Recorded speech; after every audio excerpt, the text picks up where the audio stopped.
Hello, রাখুন। এই যে চেয়ারম্যান ব্যক্তি সিন্নি আছে, সিন্নিকে বেরাখুন।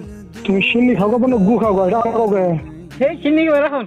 আর না আমাদের সবের ফারুক খান রেজাল্ট কেমবা রেজাল্ট ক্যাম্পা দেওয়া নাই? তুমি রেজাল্ট ক্যাম্পা আমার জিজ্ঞাসা করো ভোট কুমার দেন নাই না। কে? কি ভোট দিচ্ছেন? কি ভোট করলো তোমাদের? ভোট তো দিছি না রে। দেন না। আমি পাইছি 500টা ভোট 41,000 বিপরীতে। চললাম জিতবেন না। কি দাম কম করতেছেন কি? ইয়েছে আর দেন না। হ্যাঁ দাও। চেয়ারম্যান যদি ভোট পাই অনেক গুণে হারবেন না জানি কইলে। সিন্নিকে বেরাখুন, সিন্নি পুরা মুস্ত হইতেছে। আপনি কোন হিসাবে ভোট খেলাইছেন? ঠিক আছে। হ্যাঁ জান, সিন্নি না খেলে আমার ভালো লাগবে না, আপনি না খেললে। মোবাইল নাম্বার মুছে ডিলিট করছো আমার নাম্বারটা তোমার মোবাইল দিয়ে। হ্যাঁ, নম্বর পাইছো পাইছো ফোন করতেছো ডিলিট করো মোবাইল। গাড়িটা কোন হাসপাতাল? ডিলিট ডিলিট নম্বর ডিলিট আমার নম্বর ডিলিট করো। গাড়ি আপনার না